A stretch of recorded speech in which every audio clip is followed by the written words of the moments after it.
The readings from 1 Corinthians 9, verses 16 to 23.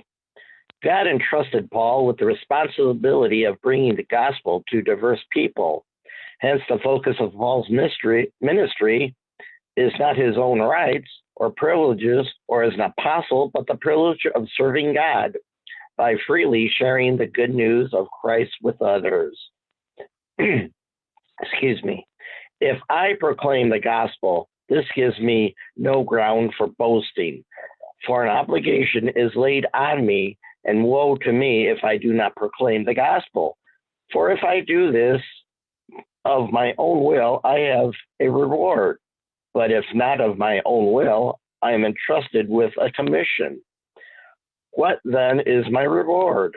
Just this, that in my proclamation I may take the gospel free of charge, so as not to make full use of my rights in the gospel. For though I am free with respect to all, I have made myself a slave to all, so that I might win more of them. To the Jews I became as a Jew, in order to win the Jews. To those under the law I became as one under the law, though I myself am not under the law, so that I might win those under the law. To those outside the law I became as one outside the law, though I am not free of God's, though I am not free from God's law, but I'm under Christ's law, so that I might win those outside the law. To the weak I became weak, so that I will win the weak. I have become all things to all people, that I might by all means have some. I do it all for the sake of the gospel, so that I may assure it in its blessing. This is a word of God. Thanks be to God. God. And our gospel comes again from the first chapter of Mark. And as soon as Jesus and his disciples had left the synagogue, they entered the house of Simon and Andrew with James and John. Now Simon's mother-in-law was in bed with a fever, and they told him about her at once. He came and took her hand and lifted her up, and then the fever left her, and she began to serve them. That evening at sunset, they brought to him all who were sick or possessed with demons, and the whole city was gathered around the door. And he cured many who were sick with various diseases, and he cast out many demons, and he would not permit the demons to speak, because they knew him. And in the morning, while it was still very dark, he got up and he went out to a deserted place, and there he prayed. And Simon and his companions hunted for him, and when they found him, they said to him, "Everyone is searching for you." And he answered, "Let us go to the neighboring towns, so that I may proclaim the message there also, for that is what I came out to do." And he went throughout Galilee, proclaiming the message in the synagogues and casting out demons. This is the gospel of the Lord. Praise be to Christ.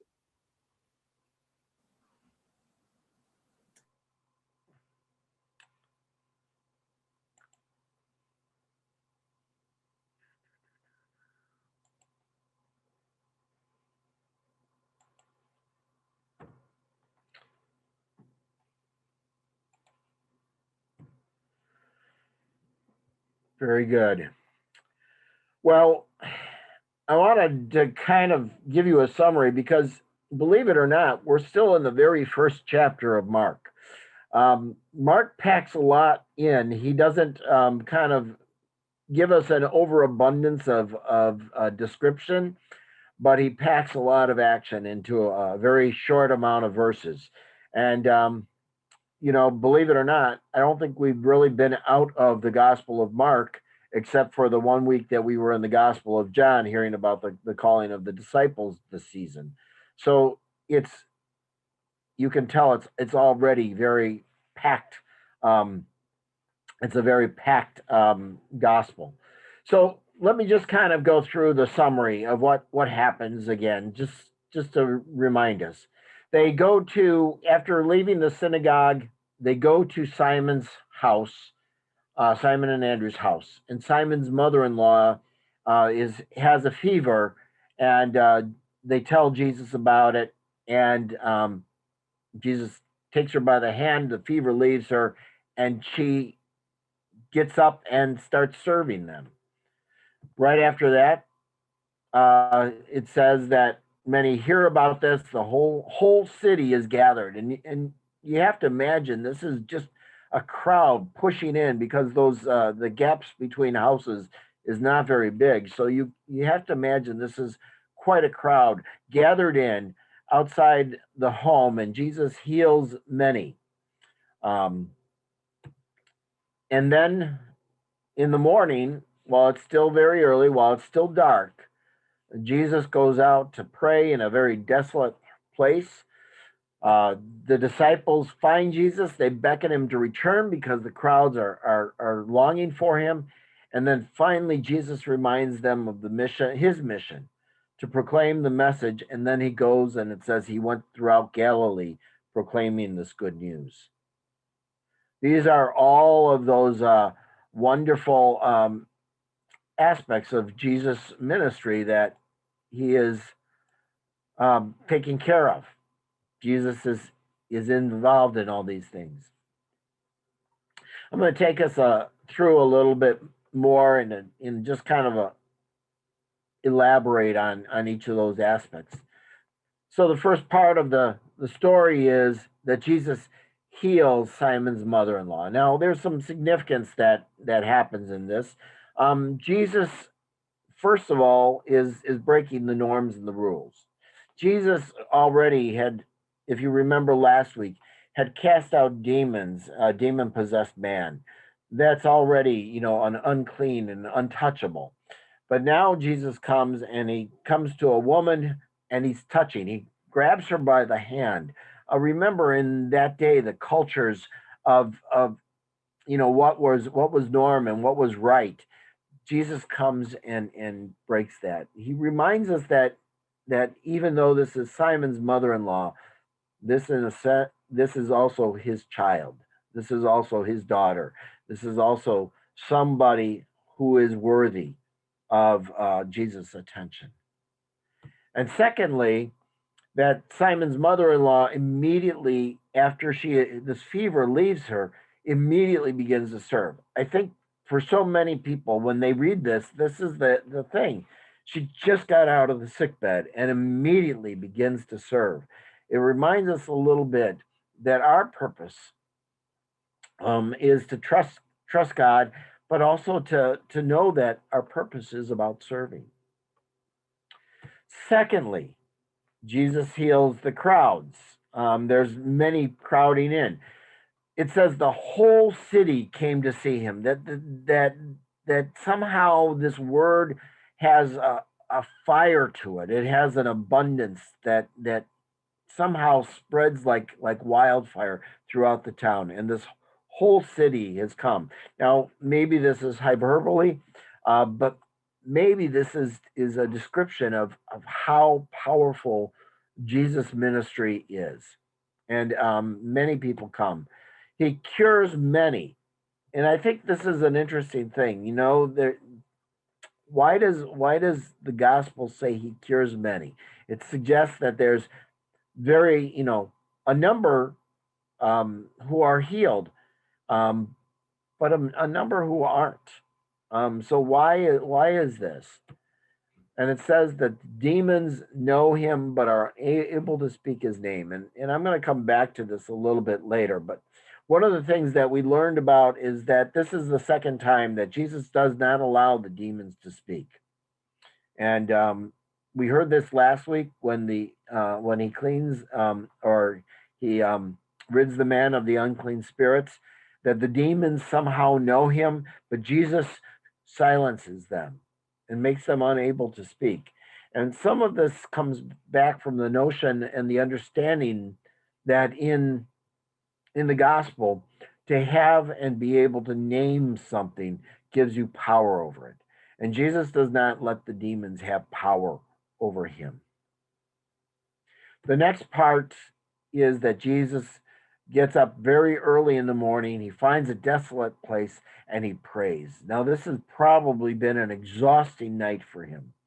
Jesus was, it says later that evening that all the people came. Maybe he couldn't get to all the people. Maybe that's why, he only healed many, but for some reason, Jesus is out there. And yet at the same time, he makes prayer this important morning ritual, this part of his life that he needs to get up very early in the morning before it's even light. And he finds a desolate place and he finds that place of prayer. The significance is that Jesus finds a place to center, to find that center in his life, to remind himself who he is and what he's here for. And it is here that we somehow assume that Jesus is reminded that while last night must have been a powerful, powerful experience, while many were coming, while his fame spread so quickly, that the disciples are longing to repeat that. They search for him and they beckon him back. They say the people are longing for him. But Jesus finally doesn't. And then finally, that Jesus leaves and he ministers throughout Galilee. And the significance is that Jesus is clear about his mission. Jesus is reminded that this is not about going back to receive the fame or the lauding of the crowds, but Jesus has to do the same kind of ministry among all the people of town. And so he says we have to go. And he does not rest on his laurels. And we're going to see some times when Jesus is not so keenly welcomed in the succeeding verses, in succeeding chapters. So, what is our takeaway from all this? What is it that we learn as we hear these things? Well, let's go back to the healing of Simon's mother-in-law. When we are in need, we trust Jesus' power to heal. It really doesn't say much about how Simon's mother-in-law receives this. Simon's mother-in-law is an unnamed woman, which would suggest that she doesn't have much importance to the writer of the gospel, and yet she's this first woman and this first person. As I said, Jesus heals or rids the man, the demon-possessed man, in the synagogue. This is the second powerful act in the Gospel of Mark. He takes this woman and he provides for her the power to heal.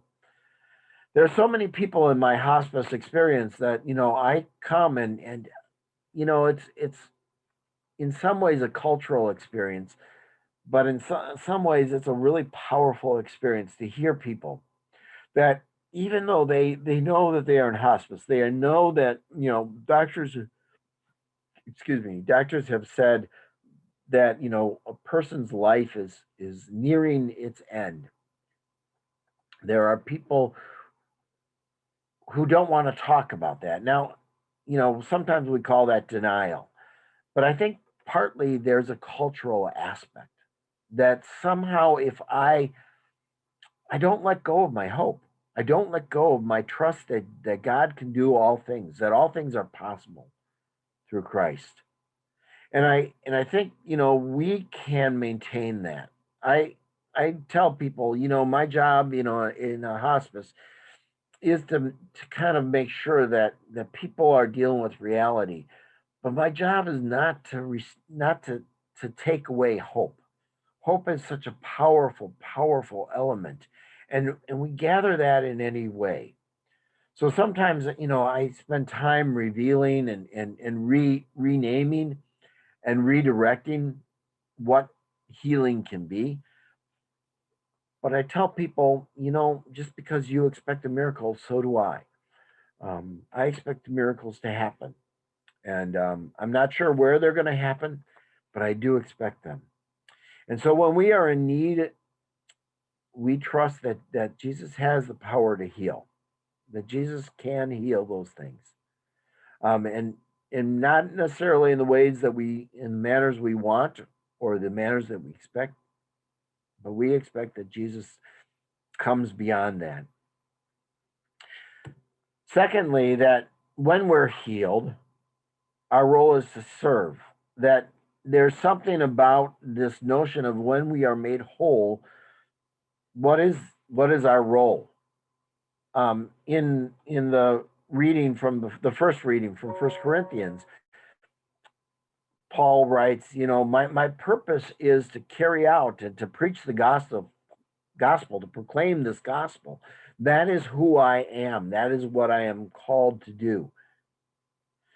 This is an important thing, that this is how we are created. We are created with a notion of already a mission, that our role is to serve, that our connection with God and when we are made well and whole, our connection is one of service to God.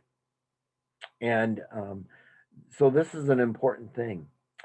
There was a woman I dealt with long ago at the convalescent center, and even though some really drastic things had happened in her life, to her health, that caused her as a young woman to have to live in a nursing home, probably for the rest of her life.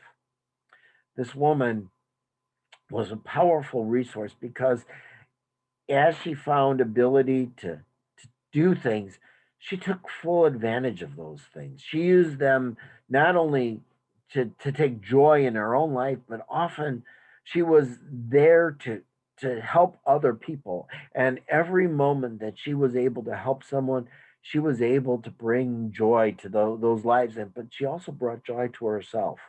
There was something about her that was made whole even as she served. And I think it reminds us that that is really our purpose, is that God has made us prepared and ready to be people of service. Next, Jesus heals many, not all. And I mentioned this already.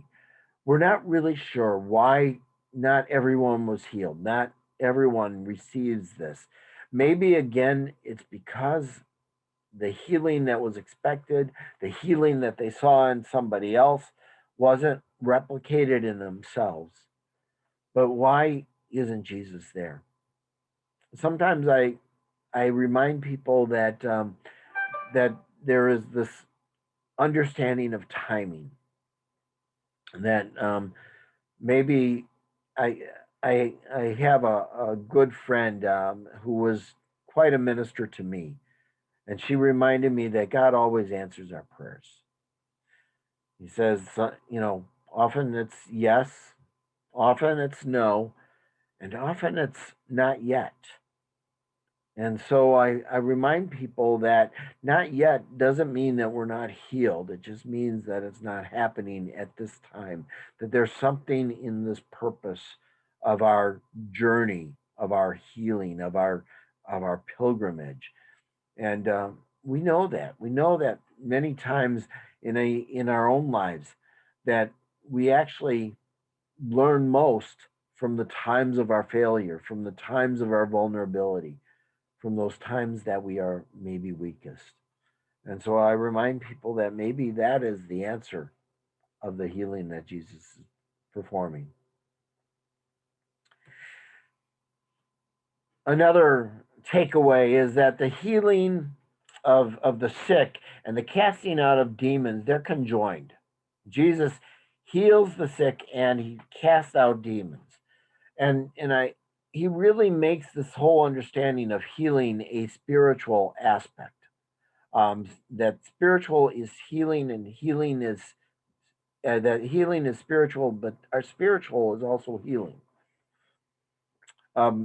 Recently, some of our chaplains got in a conversation because one group in our hospice had created this video And it was a video of it's called a mindfulness exercise. It's part of kind of a quieting of our soul to take us out of our worries and not think so much about the things in the future that are bothering us, or things of the past that maybe we failed at, but just to take a moment to focus our attention on this moment, on who we are. And there's great healing that's been found in that moment of the meditation, that moment of just allowing ourselves to be, brings us a sense of well-being. It brings us something that's powerful. And part of the conversation was that this video included a woman sitting in lotus position, and this is a man from a different kind of Christian background, but he, this chaplain said, I felt uncomfortable with that. But I was the one who said, how God heals us doesn't isn't limited to the practice, isn't limited. I tell people when they have pills that sometimes God uses the science of many generations, the science that has been learned and refined, the education that we've learned of pills that may provide healing for us, that this doesn't, just because it's in the form of a pill, doesn't say it's not from God. It's not a part of God's process. And so as we are healed, we also feel the casting out of demons, the casting out of that which is not making us holy, not making us whole. And as we are made whole, our body heals. And then we found that the spiritual and this physical and spiritual really do come together. And finally, that the demons know Jesus. They know who he is, but Jesus claims power over them. We take a moment at the beginning of our worship and we take that moment of confession and forgiveness. And I remind people, this is not just about the moments that we think about all the things that we should have done and did wrong through the week. But it's a recognition that sometimes we are cast under a power that seems stronger than us. And part of that meditation is recognizing it and naming it. See, we can name the demons. And when we name the demons, we take power over them.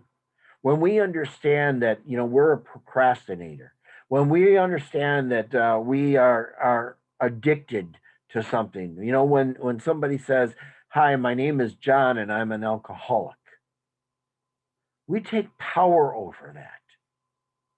Jesus doesn't allow the demons to take power over him by naming him, but Jesus, in a sense, claims that he has power over them.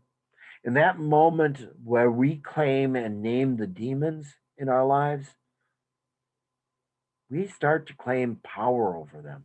And Jesus gives us that power.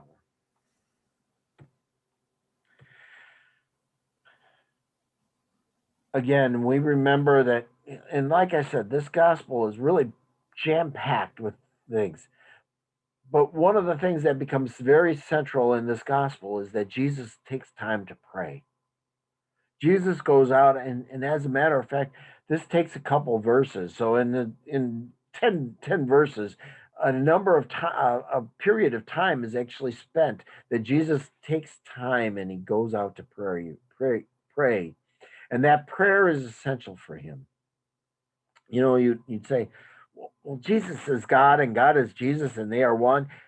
But that moment of prayer is something that's really powerful. And part of that is because it restores us. Jesus, you have to imagine, he was worn out the night before. But rather than being tired, rather than being exhausted, Jesus finds that he needs that energy to go out early in the morning before it's even light to find that restoring power of prayer. That prayer is something that fills us and energizes us. and that we use prayer to ask God to fill us again. Secondly, that prayer is about centering us. As I mentioned earlier, that time that our physical and our spiritual are connected to each other. That time to center us, to remind us who we are and whose we are. You know, the season of Epiphany, I said, is shrouded in these bookends of the baptism and transfiguration, where the voice from the cloud says to Jesus, "You are my beloved Son, with whom I am well pleased." But it reminds us that our baptisms proclaim those same things. We are God's children. We are here to both please God and to be pleasing to God. And God calls us into that very center and reminds us that we are children of God, that we are not children of demons. We are not children of something that owns us, except for Jesus. Paul wrote in that First Corinthians, I'm here. This is part of who I am. Part of my mission is to be about being the servant of God. And when I feel that, when I am filled with that, I am whole. And finally, prayer reminds us about our mission. We assume that's what one of the things that's happening as Jesus is praying. He's being reminded that his place is not to just go back to Simon's house and to have the crowds from the city come and throng around him. It's not about resting on those laurels, but that Jesus' mission is to go out and proclaim the gospel. As we're reminded at the end of Matthew, ours is too, to let the whole world know about this gospel. And so we are reminded, prayer reminds us of what's important, of what we're here to do. Next, our mission is not about our past, but about God's purpose. And as I was reading this is really, I think this was the line that really took hold of me. That Jesus said, even as his disciples were calling him to come back to where he was, to that place where it must have been a powerful night, filled with lots of emotion, filled with lots of thanks and healing, that it's not about our past, that God calls us to something new, and that God calls us to new places, to different places.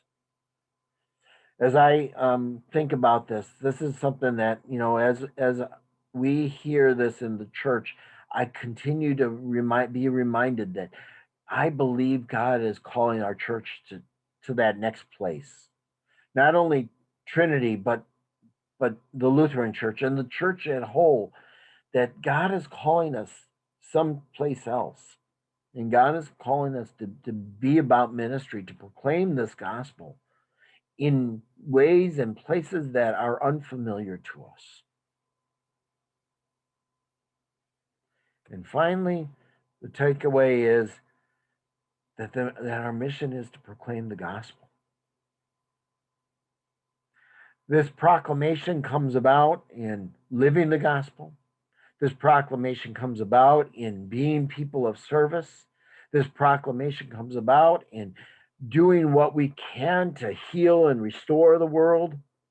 And this proclamation is always about, and goes back to my first point, hope. That God has not left us here alone. That in a world filled with a pandemic, that God has not left us here alone. That we are not, these people who are sentenced, but that we are people empowered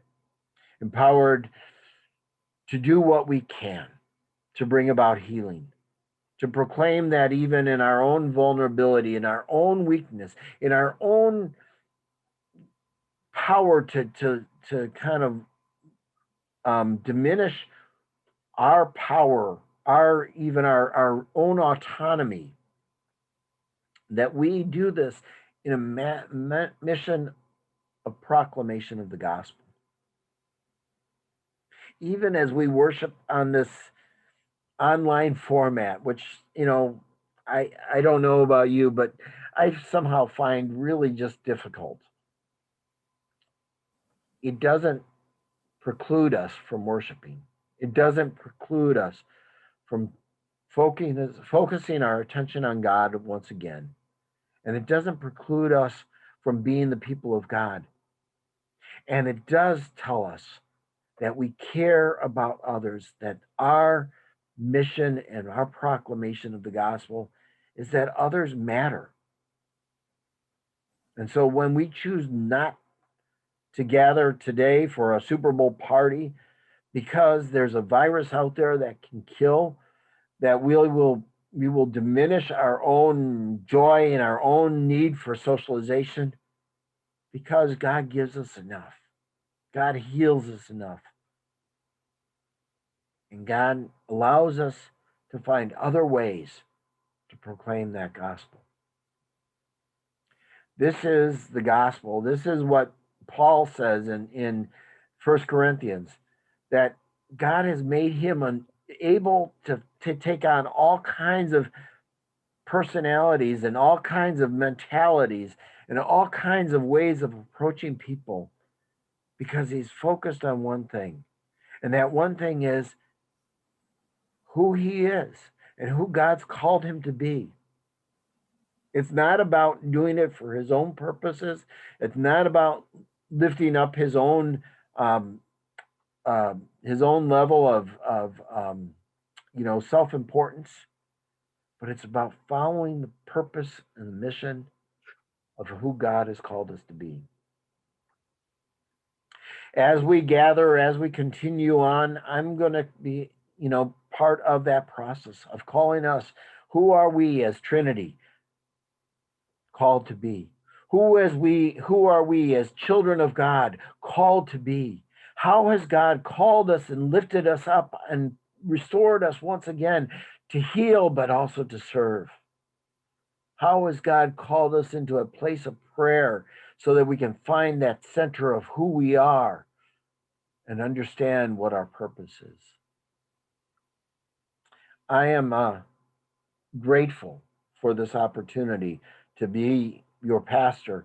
And in the same way that I hope to call you I want to submit to you also that as this part of this congregation, I'd like you to call me to those same things. I'd like you to remind me of who God has called me to be as part of this church.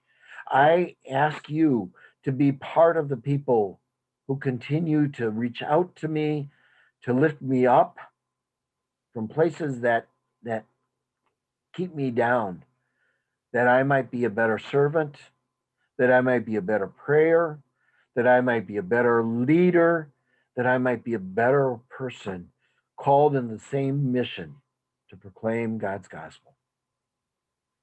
And all God's people said, Amen.